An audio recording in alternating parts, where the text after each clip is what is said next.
Estas son las hazañas del deporte. Una nutricionista posee el récord de más victorias consecutivas en la sol y arena. Gabriela Traña fue 9 veces ganadora de esa dura competencia en Punta Arenas. Yo creo que para todos los que corremos, siempre hacer sol y arena es eso, es un reto, es parte, digamos, de las metas que uno tiene como durante el año. El presidente Calderón agasajó al Albacete en la despedida de Luis Gabelo Conejo en un partido lleno de anotaciones en 1992. 6 goles fueron maravillosos ese día. Con la regla del gol de oro, Alajuelense eliminó al entonces campeón de México, los Tecos de Guadalajara, en la CONCACAF de 1995. Recordamos ese juego. Durante el vuelo, Badu conversó conmigo y tomó la decisión de enviarme a Costa Rica. Gracias a la gripe que tuve yo, Froilán ayudó mucho y ahí fue donde empezó la historia de Froilán. Iniciamos Hazañas del Deporte.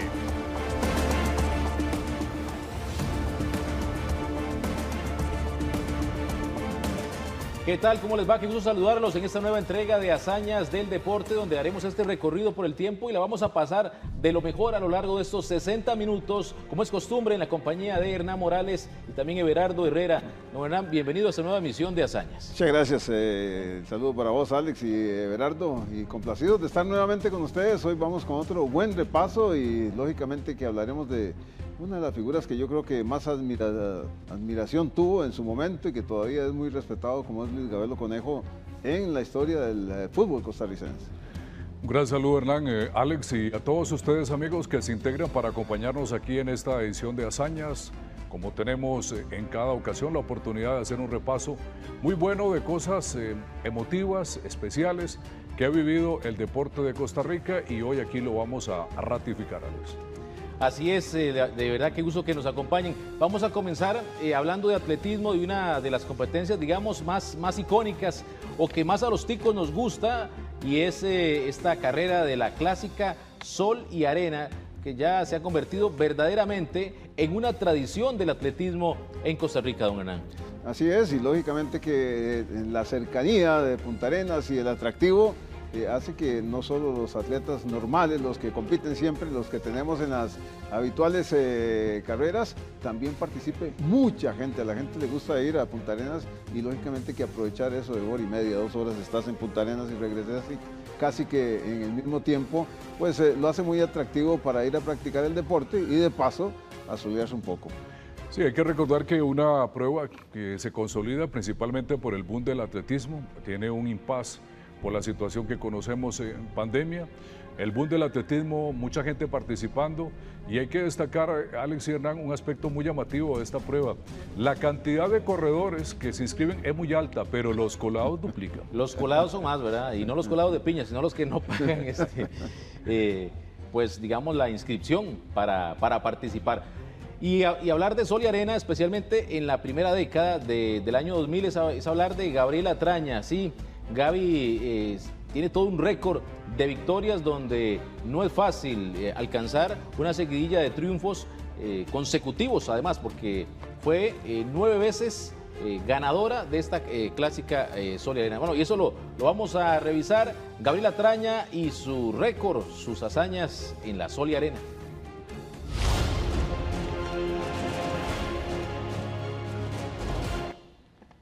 Directamente desde la salida.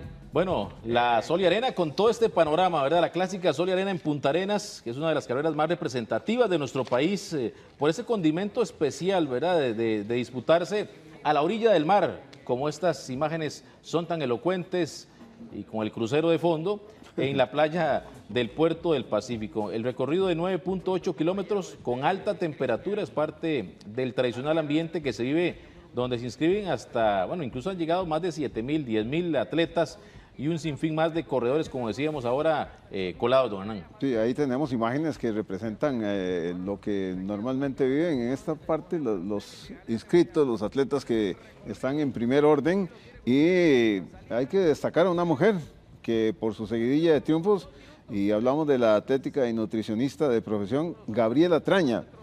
Ella patentó su superioridad sobre la arena al ganar 9 veces consecutivas esta prueba, la sol y arena. Bueno, mientras vemos estas imágenes en el querido puerto, Esta marca de Traña la alcanzó al ganar en fila las ediciones de los años 2000, 2001, siguió 2002, 2003, 2004, 2005, 2006, 2007 y 2008. Gabriela Traña ganó su primera competencia Sol y Arena a los 20 años. La 2 veces atleta olímpica logró una hegemonía, ya la vemos en ese círculo, logró una hegemonía sobre las arenas de Punta Arenas y estableció este récord de 9 triunfos consecutivos del que nos hacía reseña Everardo.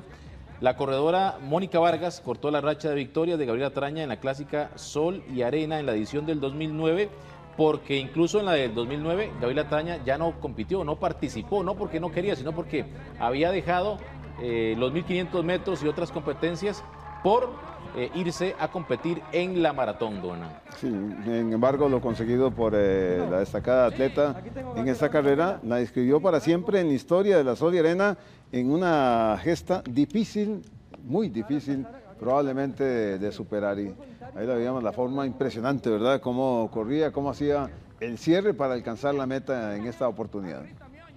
Everardo, no cabe la menor duda que ganar ya varias veces esta competencia, porque es una competencia muy dura, más allá de la distancia que estamos hablando, digamos, de 10 kilómetros, pero sí las condiciones, el piso, el piso, que para los que van más atrás, ya cuando la arena está más revuelta, es más complicado. Sí, esa es la gran diferencia. Calor, obviamente. Sí, Alex, son varios elementos. A mí me parece que en principio el más fuerte y pesado de todos tiene que ver con las condiciones de la superficie. Queda muy batida, entonces el sustento para el equilibrio de los corredores es muy difícil, totalmente diferente para los de punta, pero además a todo esto hay que abonarle el espectáculo maravilloso del paisaje de Punta Arenas, esa Punta Arenas que contagia, y una Gabriela que imponía también un ritmo imposible para los demás, como sucedió en esas ediciones. Imagínense lo que es ganar esta carrera 1, 2, 3, 4, 5 y ganarla 9 veces, don Hernán, lo que significa eso. Pero creo que todavía tiene un mérito mayor el hecho no solo de haberla ganado ya 9 veces, que por sí eso es una gran gesta, pero hacerlo de forma consecutiva. Sí, sí, eso es lo que nos dice claramente es la superioridad, la calidad del atleta como tal. No es fácil, decíamos, y lo memoraba y lo recordaba Everardo. Correr en la arena no es cuestión de simple y sencillamente ponérselas, no, porque el pie se te hunde y tenés que hacer un esfuerzo mayor y mantener un ritmo todavía más complicado. Es cierto que hay algunas partes donde tal vez el pie no se te vaya a hundir tanto, pero hacerlo en tantas ocasiones en forma consecutiva, simple y sencillamente demuestra que es una atleta de mucha calidad. Y la afición que llega, Everardo, también es importante para una competencia atlética como esta de la Sol y Arena, como lo vimos ahí en esas imágenes. Es un llenazo allá en Punta Arenas. El comercio se ve muy beneficiado también. Sí, todos, ¿verdad? Ha sido inolvidable esas idas a Punta Arenas. Competencia normalmente de sábado, ¿verdad? Sí, sábados por la tarde. Y después, aparte del deporte, de compartir y las cosas buenas que tiene Punta Arenas, que en otro momento la hemos destacado. Y esa área, por ejemplo, particular de Punta Arenas, de los restaurantes a la parte de la playa. A mí me ha gustado mucho Punta Arenas, tiene muchas cosas que ofrecer. Además fue la primera vez que vi el mar, como aquella novela de García Márquez, ¿verdad? Sí. Que hay un personaje en Signos de Soledad que busca ver el mar y a muchas personas les pasa en la vida, no conocen el mar. Por eso uno tiene que respetar a la gente. Yo recuerdo una anécdota de Cristian Lagos que lo vacilaron cuando llegó a la liga y se iba a ver los aviones, pero es que él no tenía ese tipo de oportunidad.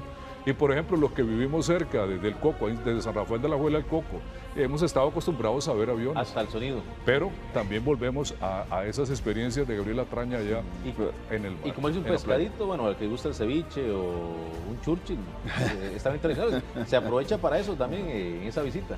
Es que es un sitio que ofrece tantas cosas. Que usted me haría volver en el tiempo, Alex, en las épocas de los salones de baile, cuando iba a los baños uno, o al Caracol. ¿Usted recordará eso, Hernán? No, yo no iba ahí al Caracol, pero... Pero sí sabía. No, yo les iba a decir que sí, algo que anotaron ahí de esta tradicional carrera, que evidentemente, ¿a dónde le queda más cerca a uno para conocer el mar, para ir al mar? Tenemos Limón o... Punta Arenas. Y abarca todo, pues todo lo que es Punta Arenas, toda la costa del Pacífico. Igual del otro lado, pero queda un poquito más, poquito más complicado ir hacia el Atlántico, ¿verdad? Sí, claro. ¿no? El Caribe más es una Hacia ruta el más Mar larga. Caribe, perdón. Y antes de la ruta 27, digamos, por ejemplo, que ahora se puede acceder pues digamos, de una manera más rápida y más sencilla a otras playas, pero normalmente Punta Arenas era la playa por excelencia del costarricense. Si lo ponemos así, probablemente la gran históricamente fue así. La gran mayoría de costarricenses probablemente... ¿Usted fue en tren a Punta Arenas, Hernán? Hay una experiencia ahí que es diferente porque nosotros vivimos los primeros años en Golfito. Mi papá trabajó con la compañía bananera y entonces en Golfito pues había tren que comunicaba a Costa Rica con Panamá. Ahí llevaban los cargamentos de bananos. Hasta Chiriquí, ¿verdad? Y nosotros sí, ahí ya habíamos andado, ya habíamos conocido el mar y también habíamos conocido... Había contrabando en esa época. No sé, estaba muy chiquillo yo. Pero ir a Punta Arenas en tren también es otra gran experiencia, ¿verdad? Y pasar por Orotina. La extraño. Y como decía un día de esos con un amigo que hablaba, ¿cómo extraña uno también el viaje a Limón en tren? En tren, sí. Yo lo hice jugando. En ese tiempo iba a entrenar con el Cartaginés, estoy hablando de 15 años tal vez, un poquito menos. Estaba entrenando con el Cartaginés y fueron a jugar a Limón y fuimos en tren. Fue una aventura tremenda, más de 4 horas desde Cartago a llegar a Limón. Sí, bueno, Harry McLean conversó con Gabriela Traña, dice que le hubiese encantado ganar la 10ª y además de forma consecutiva, pero que en eso cambió a correr maratón.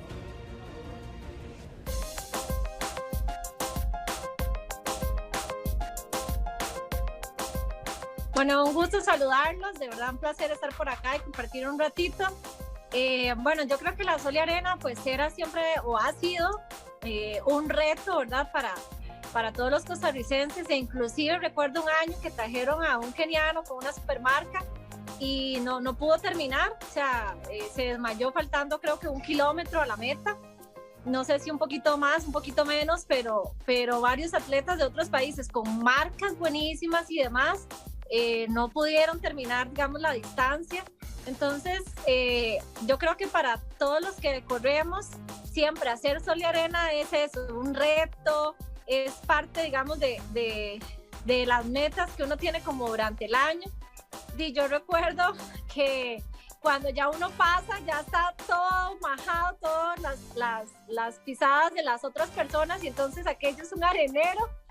Y bueno, la carrera se fue haciendo cada vez más masiva, al punto de que los últimos años eran 10.000 corredores, ¿verdad? Entonces es una carrera muy popular, representa un reto para los costarricenses, el ambiente, digamos, de Sol y Arena, tal vez de ser propiamente en la playa, la gente, digamos, del puerto, o sea, todo en sí hace que uno de alguna manera pues se motive a correrla. Se hacía al principio creo que 15 kilómetros, luego la fueron pasando a 13 hasta que ya se quedó en la distancia de 10K, que de hecho es como la más oportuna, digámoslo así, por las dificultades del ambiente.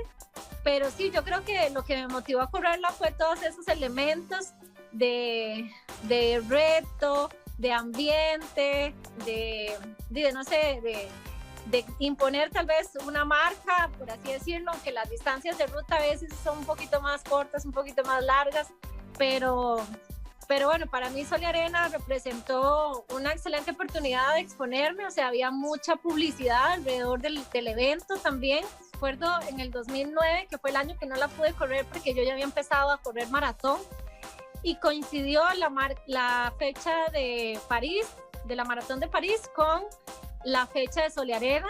Ustedes no saben el dolor que yo tenía. Yo estaba oyendo en París en la madrugada la competencia, porque yo quería estar ahí, pero al final sí, habíamos hecho toda una inversión para estar en París. Y recuerdo ese año la ganó César Lizano y me parece que Mónica Vargas, si no me equivoco. Siempre, después de ahí ya creo que no la volví a correr porque ya no pude seguir el récord. De hecho son 9 ediciones consecutivas y ese año la disyuntiva era esa, que al final yo quería completar la 10ª, pero ya estaba inscrita en París. Entonces en algún momento se dijo que si la volvía a correr como para completar 10 ediciones, pero también la carrera se empezó a hacer todavía más grande. se empezó a sacar de afuera un poquito de la playa por el tema de que algunas veces, inclusive algunas veces se robaban la salida. Entonces los organizadores no tenían cómo controlar a la gente. Lo principal era correr lo más fuerte, casi en el límite de la capacidad, hasta el kilómetro 7, 8, y ahí todavía dar más fuertes. Siempre tratábamos de cerrar el último kilómetro y medio. En esa época que yo corría Sol y Arena, sobre todo en las primeras ediciones, yo era corredora de 1500 metros. Entonces Juanca me decía, como Juanca es mi entrenador, Juan Carlos Vega, corre la primera parte fuerte sin que vaya reventada y cerrar sus 1500 como si fuera la pista, como si fuera la competencia de 1500.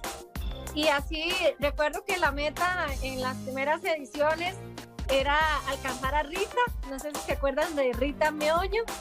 Y bueno, Rita era así toda atlética, con su calzoneta, su top, su visera, sus lentes, todo el feeling, ¿verdad? Y entonces yo admiraba muchísimo a eso porque yo tenía, y no sé, 19, 20 años. Bueno, el primer año que la gané fue cuando tenía 20. Y un fuerte abrazo y mucha solidaridad también para todas las personas que en este momento están con COVID, para sus familiares y los que han perdido seres queridos debido a esta pandemia. Un saludo muy especial y sobre todo mucha fortaleza.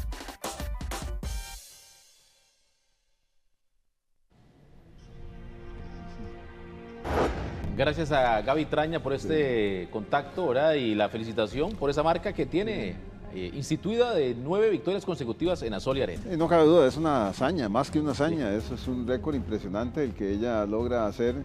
Y a mí me parece que a veces quedamos como debiendo algunas otras cosas, porque ella también ha tenido participaciones en otras actividades, ahí lo dijo, de maratón, donde ha tenido también destacadas actuaciones. Ganó la maratón de Disney. Como que quedamos en deuda, ¿verdad?, con algunos atletas que han hecho. Lo de ella, este récord es impresionante, no cabe duda, pero se le pueden agregar algunas otras cosas porque ha sido una atleta muy destacada que ha puesto en alto el nombre de Costa Rica. Y el valor generalizado que tiene para toda la cultura deportiva cuando tenemos acceso a que un personaje como Gabriela cuente su historia. Y yo creo que al final nos educa y nos da el valor que merecen todos esos deportistas en sus disciplinas. Sí, así que ahí está el récord de Gabriela Traña, la que más veces ganó la Sol Arena. Queda en hombres, lo veremos en una próxima edición de Hazañas para ver cuál es el hombre que tiene más victorias en la Sol Arena, que no son tantas, por cierto, como las de Gabriela Traña. Por cierto, un saludo también para el profesor Jorge Lobo, que está por sacar un libro de atletismo donde se compilan muchos de estos datos, así que ahí lo van a contactar en el Facebook a don Jorge Lobo. ¿Y cómo hace don Jorge, perdón, para hacer tantas cosas? Claro. Vos nos recibís después de cada partido los pases, claro, en cada zona, cuántos remates a marco, impresionante. Un saludo para él, la verdad es que es una persona pero muy dedicada al deporte y que sabe demasiado del deporte costarricense. Sí, está preparando un libro del olimpismo centroamericano, sí, que tiene un gran valor de todo lo que han hecho nuestros atletas en el istmo. Y bueno, ya será otra historia, ¿verdad? Eso sí. Nedo Nadi fue un deportista italiano que compitió en 2 Juegos Olímpicos y ganó 6 medallas de oro. Esta es su historia dorada.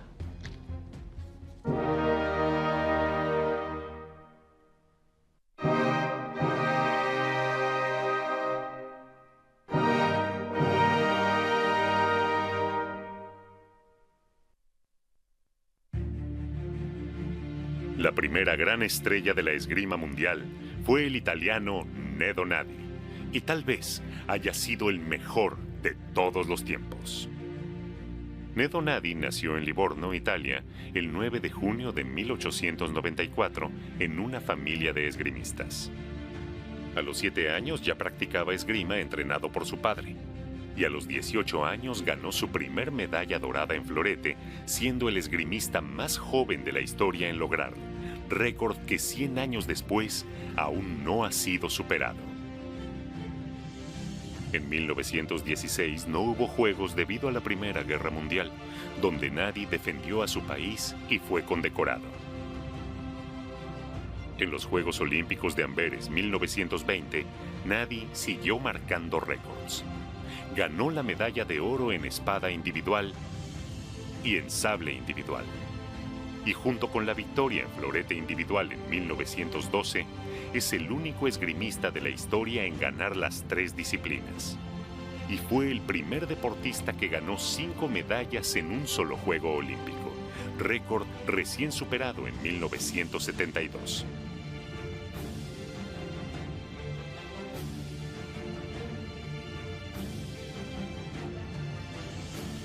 Nedo Nadi dejó de competir a los 26 años y se instaló en la lejana Argentina, donde se dedicó a dar clases.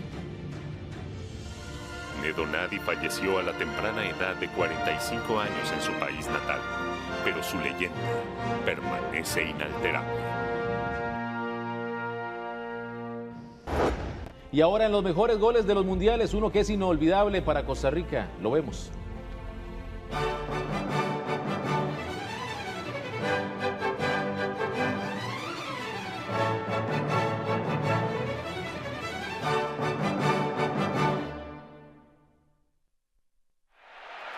Campeonato Mundial de 1990, el segundo jugado en Italia.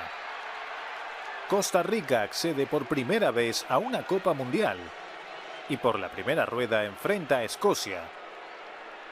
Y su jugador, Juan Callazo, conquista este magnífico gol luego de una espléndida jugada colectiva.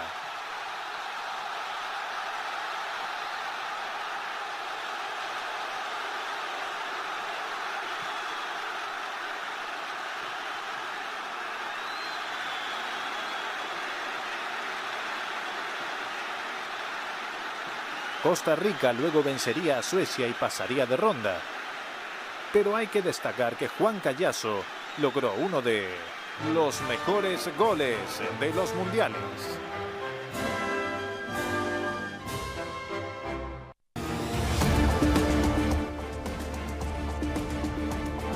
El presidente Calderón agasajó al Albacete en la despedida de Luis Gabelo Conejo en un partido lleno de anotaciones en 1992. 6 goles fueron maravillosos ese día.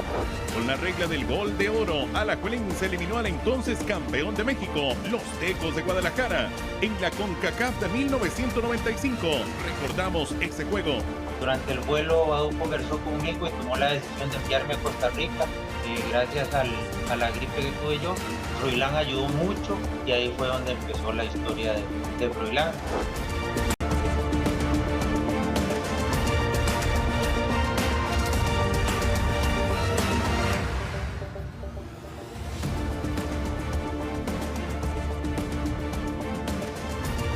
En 1992 el Albacete español visitó Costa Rica para darle la despedida a Luis Gabelo Conejo, que había sido su portero durante 2 temporadas. Son pocas las visitas de los equipos españoles a Costa Rica, pero esa en su momento también llamó mucho la atención, este equipo manchego que se enfrentaría a la selección nacional, Hernán.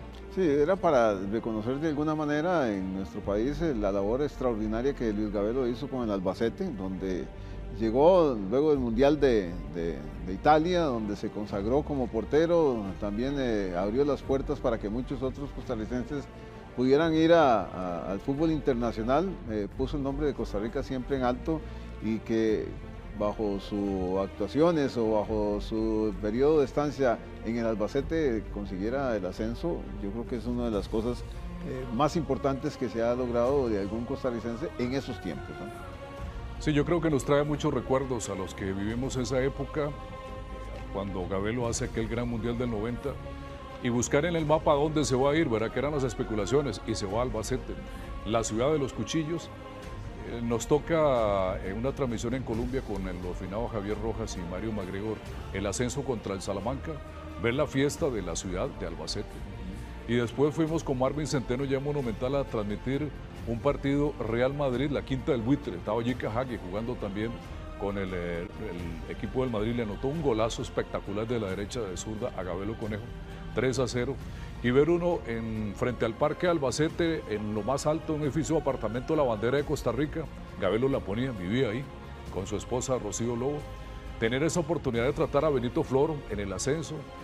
Y luego el tipo de gente que eran esos muchachos de ese equipo. Había un uruguayo, José Luis Salazar, que le decían el oso, que tenía una derecha espectacular. Y recuerdo esas cosas que a veces uno como periodista le da pena, pero yo creo que todos al final sentimos el fútbol.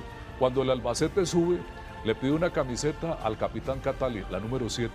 Y hasta que se fue deshilachando las mejengas en San Rafael de Alajuela. Y me la dio. ¿Le sacó el jugo? Sí, pero qué experiencia más linda fue esa de ver al Albacete en Primera División, verlo contra el Real Madrid. Y ahí hizo una gran campaña, ¿verdad? Y cómo lo seguíamos, Hernán y Alex y amigos. Porque por medio, era otra época, con la Radio Exterior de España al oído, con Alex Mazón, por ejemplo. Alex, ¿cómo va en España? Albacete está ganando, está perdiendo todo el recorrido en el ascenso. Después cuando lo llegó a estar en Primera División. Y cuando vino a Costa Rica, pues significaba mucho. Sí, y eso es lo que vamos a recordar, esa visita del equipo Albacete en 1992, donde fueron incluso recibidos en Casa Presidencial.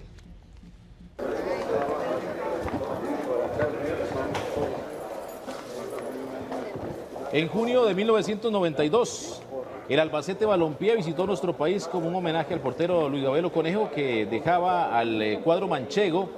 Se organizó un juego ante la selección nacional como parte del evento. Ahí se ve don Hermen Navarro, que Dios goce, ¿verdad? Que fue presidente de la federación en ese acto.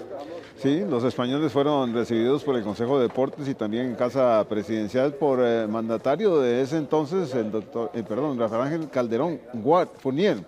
Ángel González Medrano, vicepresidente del Albacete, le entregó una lujosa navaja al presidente Calderón y el libro de La Mancha Blanca con la historia del club. Nos une muchas cosas este Albacete, Gabelo Conejo, Keylor Nava, recuerden que ahí arrancó también. En un ambiente de cordialidad, la plantilla de los manchegos fue agasajada en la Casa Presidencial como parte del encuentro. Los boletos para ese partido tuvieron un valor entre los 500 y los 2.000 colones. Estas imágenes recogen, incluso vemos a don Carlos González, que Dios goce. Estas imágenes recogen algunos momentos de esa visita del Albacete español, como decíamos, a Casa Presidencial. Esto sucedió específicamente el martes 9 de junio de 1992. Ahí vemos al presidente entonces, Rafael Ángel Calderón Fournier, saludando pues a la planilla del equipo del Albacete y por supuesto el abrazo con Luis Gabelo Conejo, que era pues nuestro embajador en el fútbol español en ese momento. Un equipo del Albacete que trajo un buen cuadro, prácticamente su equipo titular para ese partido contra la selección de Costa Rica. Mucho gusto en saludarlos, gran gusto de verlos a todos acá, todos los costarricenses que apreciamos mucho. Yo en particular tengo una amistad con él, con sus hermanos, con su madre, con su padre, con toda su familia. Tenemos un cariño inmenso, ¿no? Pero ustedes han sido la noticia número 1 de este país todos los lunes. Todos los lunes la primera página de los periódicos habla del Albacete, ¿eh? Aquí en este país, que amamos todos el fútbol muchísimo, yo he sido un buen deportista toda mi vida, ¿no? En el fútbol, que es nuestro deporte número 1, aquí se ha seguido con el mismo interés de nuestro campeonato nacional, el campeonato del Albacete. Es decir, ustedes han tenido hinchas desde aquí, permanentemente deseando que ganaran, que salieran. Bueno, además han hecho un papel extraordinario en la Copa Española, sin duda. Casi la dicha de haber podido llegar cuartos ahí para haber entrado a la Copa Europa, pero bueno, eso podrá ser este año que viene, sin duda alguna, con el esfuerzo. Y yo, interpretando lo que sentía este pueblo, decía, debemos traer al Albacete aquí. El pueblo de Costa Rica debe tener el derecho de tenerlos acá, de darles a ustedes nuestro afecto, nuestro cariño y de poder tenerlos en un encuentro con la selección nacional. Mucho que nos hayan aceptado venir. Que tengan la oportunidad también de conocer esta pequeña tierra de la... pero muy grande en la defensa de sus sagrados, pues por españoles fundamentalmente, pero da en casa.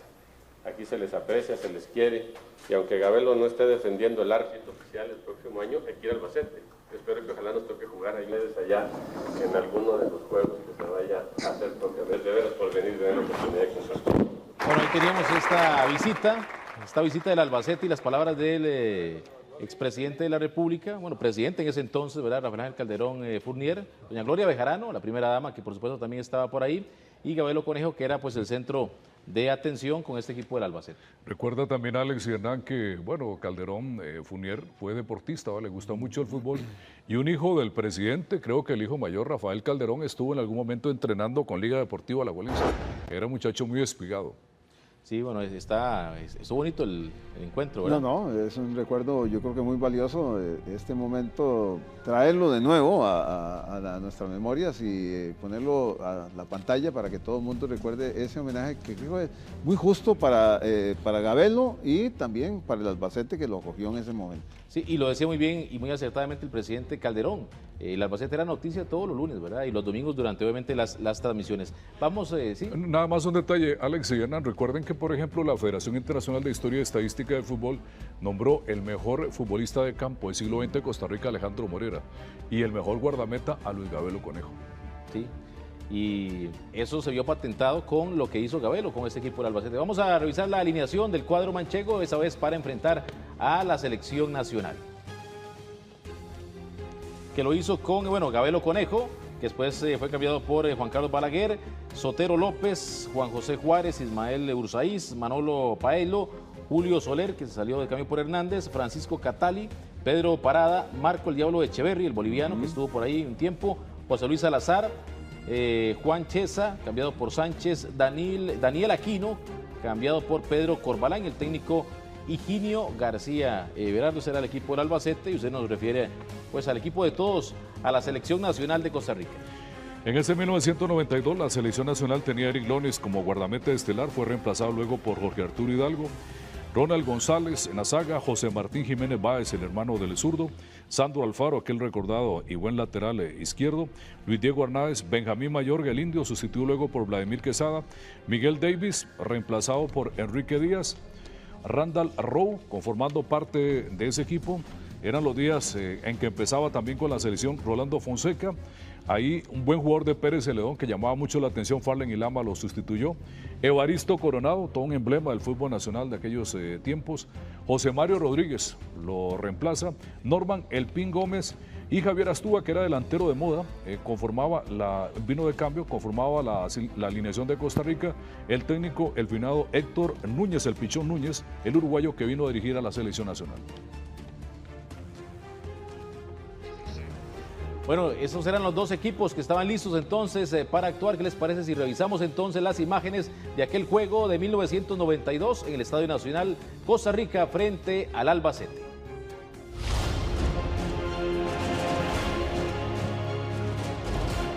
Esta noche. Esto fue el jueves 11 de junio de 1992, un partido que arrancó a las 8:30 de la noche, como decíamos, en el Estadio Nacional de la Sabana, con 2.705 aficionados, una recaudación de 1.752.000 colones. Y aquí el primer gol del juego de Daniel Aquino, apenas al minuto 4. Aquí estamos viendo la selección nacional que recibía esa primera anotación. También recordar que utilizó el uniforme en homenaje al Club de Sport La Libertad, que se hizo de alguna manera muy apreciado en el Mundial de Italia de ese momento. Fue un día con mucha lluvia, también eso afectó un poco afectó mucho a la asistencia esa vez al Estadio Nacional. Ya ganaba el Albacete Balompié con el gol de Daniel Aquino al minuto 4. Como decíamos, Bernie Ulloa, que era pues el trapito dominguear en el arbitraje costarricense, fue el encargado de dirigir este partido internacional. Bernie Ulloa con Rodrigo Badilla y Ramón Luis Méndez en las bandas. Aquí llegaba el segundo, también de Daniel Aquino al minuto 23 para los manchegos. Sí, una muy buena penetración que hace el Albacete, cómo lleva esa pelota hasta el área costarricense y además donde destaca Aquino, con un gran recorte para sacar el guardameta, pese a la marca que tenía. Creo que José Martín Jiménez logra hacer el cruce y poner al equipo español, la famosa ciudad de los Cuchillos de Albacete, adelante 2-0 en el marcador. Bueno, va a venir una reacción de la selección nacional que en ese momento ya perdía con marcador de 2-0. Ahí está Luis Gabelo, le desvían el remate y no puede hacer nada. El remate de Rolando Fonseca al minuto 26. Buen descuento de la selección costarricense. Aquí el defensa se convierte en el pivote para que se produzca esta anotación. Es un golazo. Sí, qué buen centro, Hernán, creo que es de Miguel Davis. Sí. Y luego cómo se levanta ahí Ronald González en una gran ejecución, testarazo, perfecto, la potencia, la dirección, imposible para Gabelo. Qué buen gol en la especialidad también para Ronald González, que lanzaba muy bien los penales, pero que de cabeza era un futbolista muy peligroso cuando se incorporaba al ataque el seleccionador nacional. Entonces, pues Ronald González, defensa. En el Mundial también hizo gol, de cabeza. Aquel frente a Checoslovaquia y el primer gol en Mundial Juvenil que Costa Rica le ganó a Colombia, en Arabia Saudita en el 89. Ya son imágenes de la etapa complementaria. Ronald González había empatado, como veíamos, al minuto 39, el 2-2, y al minuto 54, o minuto 9 del segundo tiempo, como usted lo quiera ver, se daba la despedida de Luis Gabelo Conejo, del equipo del Albacete.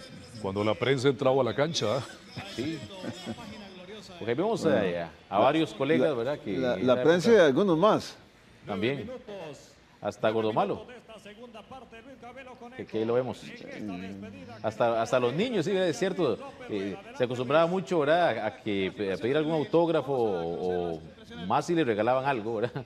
Entonces, se daba esta situación. Con el Gabelo Conejo, minuto 54, que se despedía así del equipo del Albacete. Sería Balaguer el que lo estaría sustituyendo. Ahí se va abrazado con los niños, ¿ves? En otra época, definitivamente, Everardo. Y Gabelo, que fue también muy accesible, ¿verdad? Un hombre de campo, de San Ramón, que entendía perfectamente nuestro estilo. Sí, ahora ya estamos con la continuidad del juego y esta falta. Sí. Esta falta de penal. Y nada muy rápido, ¿verdad? Era un jugador de mucha velocidad. Y así es como no se tira un penal, ¿verdad? Martín Jiménez la falla. Sí. Que era un hombre con un tremendo remate, pero bueno, ahí no le salieron bien las cosas. Perdonaba Costa Rica el marcador que seguía de 2-2. De 2-2. En esa noche lluviosa, reseñábamos del jueves 11 de junio de 1992. Alex, Ilama venía llegando del Pérez, ¿verdad? Que había logrado su ascenso. El municipal de Pérez Celedón, Jorge Arturo Hidalgo. Sí, del cuadro de los Guerreros del Sur, recién ascendidos también a la máxima categoría. Falta de penal, que así la sanciona Bernie Ulloa, y aquí Pedro Parada hace este extraordinario lanzamiento, porque es imposible para el portero ahí. No, es que lo tira corriéndose muchos riesgos a la parte de arriba, y bueno, vendría el empate final, ¿eh? Llegó el gol Hernández, un jugador ramonense, que lo vimos bien en Punta Arenas, también en la liga. José Mario Rodríguez pegándole de zurda. Y sorprendiendo al minuto 71, porque no la esperaba el portero ahí al primer palo, y el 3-3 que se daba en ese momento sobre el final, algunas otras ocasiones. Sin embargo, el resultado no se movería más en este compromiso y llegaba el silbatazo final de Bernie Ulloa y el 3-3 en el Estadio Nacional entre Albacete y Costa Rica. Farlen Ilama y Benjamín Mayorga recuerdan muy bien ese partido, obviamente por el tema de Luis Gabelo Conejo, pero por la cantidad de goles. Dice que los asistentes y los televidentes, al final de cuentas, pues fueron los grandes beneficiados.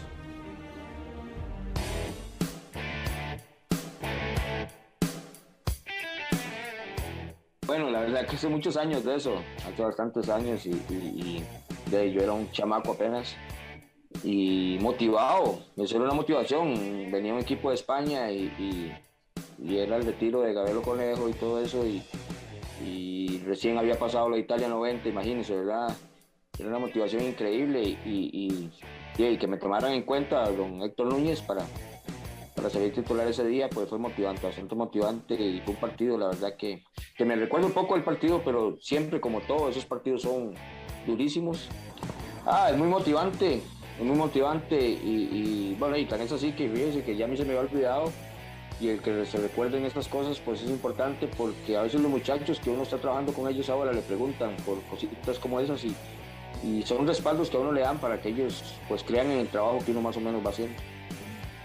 Lo intenso y lo disputado que fue el partido, y sobre todo hay 6 goles en un partido, eso hace remembranzas de que fue un partido ampliamente disputado y que tanto Albacete como nosotros jamás queríamos perder, lo que queríamos era dar un buen espectáculo. Yo creo que se dio, porque cuando hay 6 goles, o sea, y el partido ha sido parejo, yo creo que nos llevamos esos recuerdos hasta la tumba, ¿verdad? De poder jugar un partido altamente intenso y disputado y que ninguno de los dos quería perder. Todos recordamos la labor que hizo Gabelo Conejo en el Mundial, lo que pasó en su estancia en España, ¿verdad? Que fue algo maravilloso para él, y poder venir a su patria a jugar contra uno de los equipos de mayor jerarquía. Yo creo que fue importantísimo, y se pudo vacilar, se pudo hablar con él y ver un tico triunfando. Yo creo que independientemente del color, uno se alegra, y en su momento se le deseó lo mejor de lo mejor, y yo creo que Gabelo Conejo supo aprovechar su carrera después del Mundial. Yo creo que el aficionado salió contento, y los televidentes ni para qué, porque de ahí 6 goles fueron maravillosos ese día, ¿verdad? Yo creo que, como le digo, el partido fue altamente disputado, y Albacete era un equipo fuerte, y nosotros por lo consiguiente tratamos de hacerlo mejor, y yo creo que fue un buen inicio para muchos jugadores, ¿verdad? Que querían saltar más y hacerse internacionales.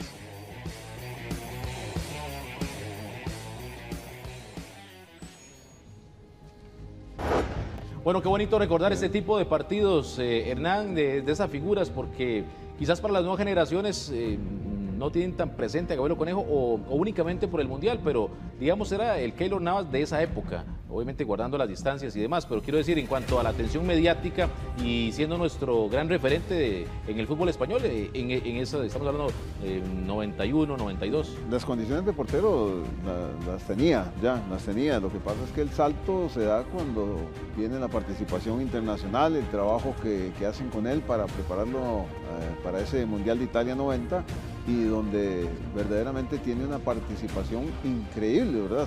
Da un salto de calidad y de cantidad enorme en ese momento, y hay que reconocer que se convierte en uno de los mejores porteros del fútbol costarricense, sin lugar a dudas. Hemos tenido porteros muy buenos siempre, pero Luis Gabelo sacó en ese momento de un salto de cantidad y de calidad enorme.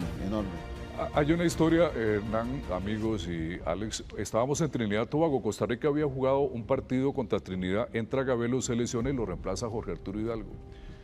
Nos estábamos comiendo algo y llegó el presidente de la Federación Peruana, Osvaldo Cachito Ramírez, que fue un jugador que destaca en el Mundial del 70. Y se pone a hablar con nosotros.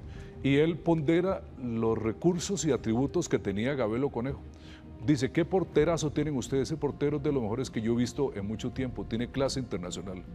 Había gente que le discutía, ¿va? Como ha pasado a veces con Gabelo. No, es que no. Entonces el tipo destacó su estatura, su juego con ambos pies, el sacar con ambos brazos, etcétera, etcétera, etcétera. A mí eso no se me olvidó.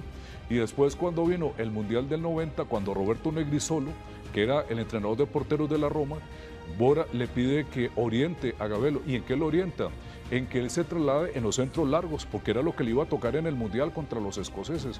Y el día que nosotros llegamos a ver en vivo, como le tocó a usted, y aquel Gabelo que salía, recuerda, segundo palo, era impresionante. Entonces uno dice, Costa Rica tiene un portero de otra clase. Ahora la pregunta es, ¿cómo vas a transformar a alguien en 15 días?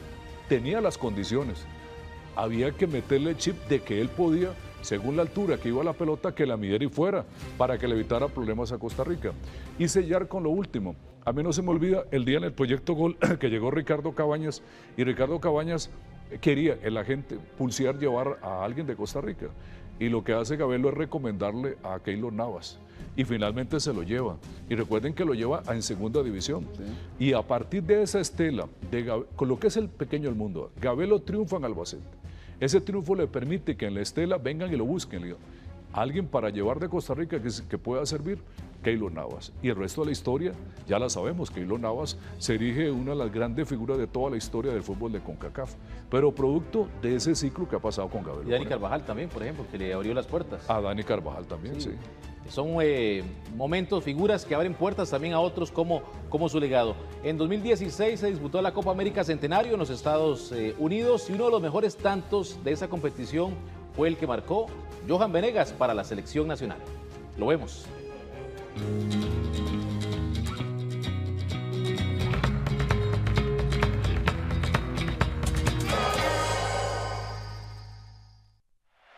Houston, 11 de junio de 2016. Copa América jugada en los Estados Unidos. Aún no se habían jugado 2 minutos de partido y el delantero de Costa Rica, Johan Venegas, ya marca este espléndido gol en el partido en que su selección enfrentó a Colombia. Este encuentro correspondía al último match de fase de grupos. Costa Rica ganó el partido por 3-2, pero igualmente quedó eliminada.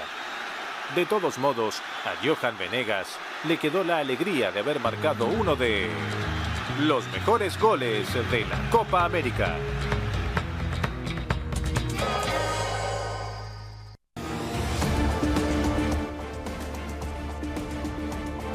Con la regla del gol de oro, Alajuelense eliminó al entonces campeón de México, los Tecos de Guadalajara, en la CONCACAF de 1995. Recordamos ese juego. Durante el vuelo, Badu conversó conmigo y tomó la decisión de enviarme a Costa Rica. Gracias a la gripe que tuve yo, Roilán ayudó mucho y ahí fue donde empezó la historia de Roilán.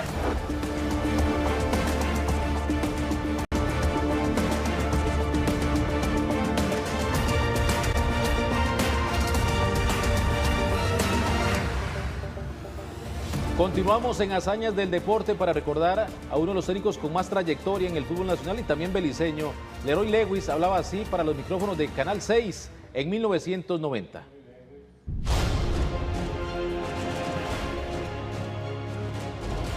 Ese es el perfil de él y como mira el fútbol. Yo al menos, si yo fuera el seleccionador, yo tengo 8 conceptos.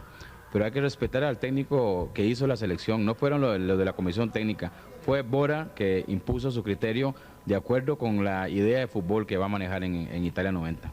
¿Y es capaz Bora para nombrar esos 19 jugadores? Sí, porque sí es capaz. Él pide referencias de jugadores que él ha visto, algunos por televisión, algunos de partidos, y él de acuerdo con el criterio que tiene él cree que él dice si le sirve o no le sirve. Hubo un momento dado en que nosotros cuestionamos, yo cuestioné el caso de Evaristo Coronado y yo le dije que para mí Evaristo Coronado es para luchar, para ir a pelear y él tiene otro concepto, por eso le digo es importante cambiar impresiones. Él dice que Evaristo Coronado, que él prefiere en esa posición de punta, porque él va a jugar con una sola punta. Él prefiere a un Leoni Flores, a un Roden o a un Melford, porque son jugadores explosivos, de movimiento rápido, izquierda y derecha.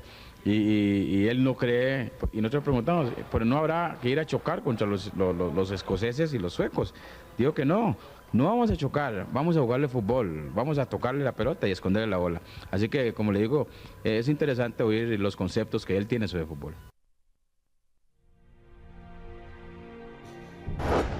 El saludo para Leroy Lewis, allá en Puente Salas de Heredia, donde radica, y un técnico con mucha trayectoria, con más de casi 500 partidos dirigidos solo en Costa Rica, más lo que ha hecho también en Belice. Ahí refería a la escogencia de Bora de jugadores para el Mundial de Italia 90, Everardo. Sí, qué interesante, Hernán, porque era antes del Mundial, sí, antes cuando estábamos dando las vueltas. ¿Qué era lo que le serviría a Costa Rica para jugar el Mundial? A mí lo que me llama la atención, bueno... Hay que recordar que esa mano, perdón, Hernán, esa mano larga de la selección de Costa Rica tenía nombre y apellido, Antonio Moyano, que era el que le hablaba al oído a Bora Milutinovic. Bueno, lo que me llama la atención con Leroy es que siempre ha sido un técnico polémico. Dice lo que siente. Y dice lo que siente y lo dice a su estilo y lo dice, es muy directo. Y ahí como que entendía, ¿verdad? Todo lo que el técnico estaba haciendo, porque sí, muchos no estábamos de acuerdo con la escogencia, como siempre pasa, ¿verdad? Con algunos jugadores, la ausencia de Evaristo, la ausencia de Díaz, eran jugadores que pesaban en la selección y él tomó decisiones y llevó a otros y al final de cuentas pues sus criterios y sus conocimientos lo llevaron a escoger ese tipo de jugador que le servía para lo que quería ensayar en el Mundial y fue un éxito. Y lo que le destacaría yo finalmente a Leroy es un técnico que mostró tener buen ojo, porque cuántos equipos de Leroy jugaron bien ordenados, sacó buenos resultados y desarrolló jugadores importantes. Sí, y con amplia trayectoria también en el fútbol beliceño, sobre todo con la selección, pero también con el equipo de Belmopán. Vamos a recordar también cuando Alajuelense eliminó al equipo de los Tecos en la CONCACAF de 1995, que eran los campeones del fútbol mexicano. Así alineó el equipo de la Universidad Autónoma de Guadalajara. Los Tecos, que tenían un muy buen equipo: Carlos Briones, Ángel Morales, Enrique Rodón, Arturo Reina, Gilberto Adame, Mario Sánchez, Flavio Davino, Fernando Guijarro, Porfirio Jiménez, Felipe del Ángel, Juan Reyes, de cambio Héctor Enríquez, Francisco Rotilán y Juan José Balcázar. Jesús Bracamontes era el técnico de los Tecos.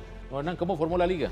La liga tenía en la portería a Alexis Rojas, en la defensa Javier Delgado, Mauricio Montero, Oscar Valverde, Harold Guadas, vaya defensa, Austin Berry, Wilmer López, Víctor Badilla, ingresaría Froilán Ledesma, Naamán González, el hondureño Bernal Mullins, por él ingresaría Alexander Víquez y Ronald Lavala Gómez. El equipo manudo era dirigido en ese momento por Valdeir Badú Vieira.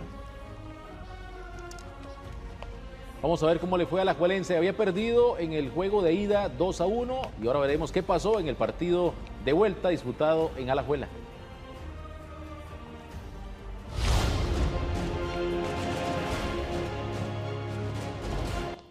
Esto fue por el torneo de clubes campeones y subcampeones de la CONCACAF.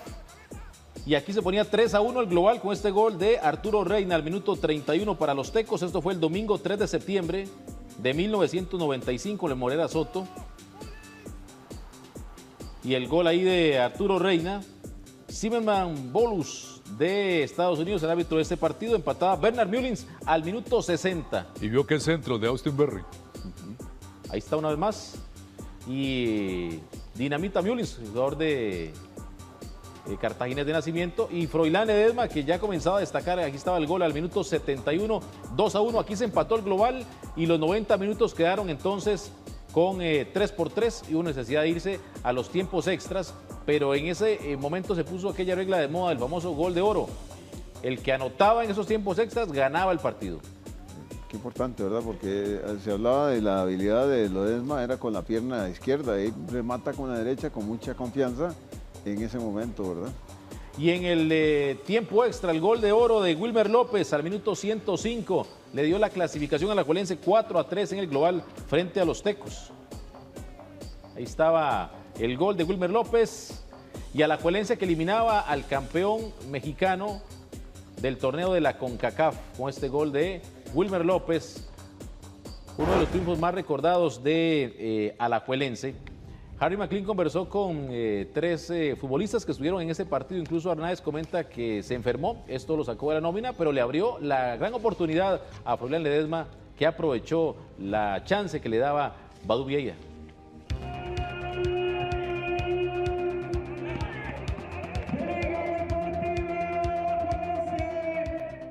Pues sí, me acuerdo de ese partido en Tecos que en ese momento Tecos era uno de los mejores equipos en México y tenía mucho renombre, muchos jugadores que en ese momento en México andaban pasando por un buen momento y nosotros, bueno, veníamos con Badú,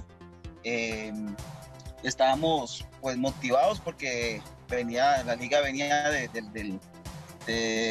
del campeonato. Sí, empezamos perdiendo, pero bueno, después ya pudimos hacer la remontada y bueno, gracias a Dios, como digo, o sea, el equipo andaba, como dicen, volando en aquellos años, el equipo andaba volando y remontamos y fue una gran celebración porque, como digo, ganarle a un equipo mexicano en ese momento pues era una satisfacción enorme para un equipo nacional.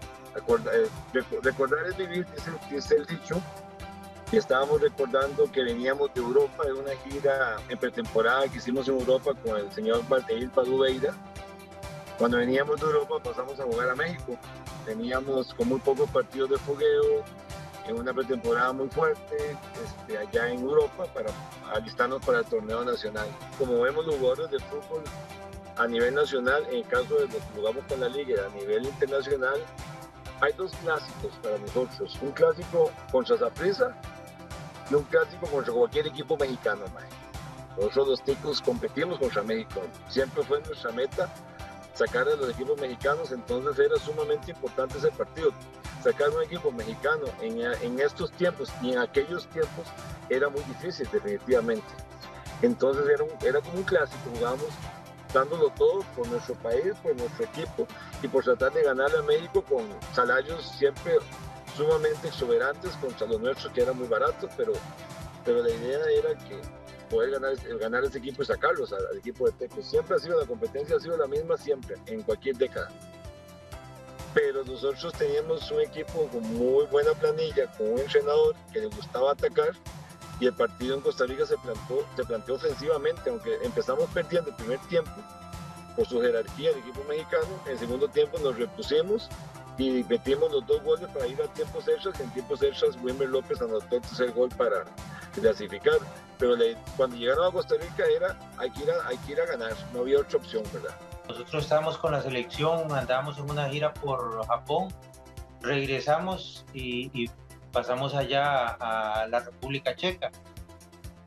Por el cambio de clima, aire acondicionado en los vuelos, hicimos una escala en Londres y ahí volábamos a México al día siguiente. En esa escala yo me resfrié, me dio una gripe ahí bastante fuerte y de regreso en el vuelo hacia México yo venía enfermo. Durante el vuelo Badu conversó conmigo y tomó la decisión de enviarme a Costa Rica y de incluir a Froilán Ledesma en la nómina de ese partido, y ahí fue donde empezó la historia de Froilán. Yo me vine para Costa Rica, Froilán se quedó en México, gracias a la gripe que tuve yo. Froilán ayudó mucho, algo que no estaba dentro de los planes, y ya en el partido de vuelta el equipo jugó mejor. Froilán se ganó la titularidad, arrancó desde el principio del partido y marcó diferencia y pasamos a la siguiente ronda.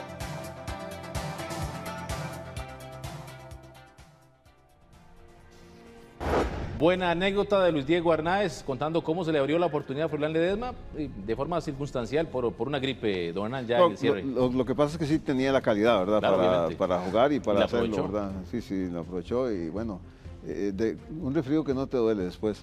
Sí. Y hasta lo puede contar con gracia. Para todos, amigos, muchas gracias, Alex y Hernán.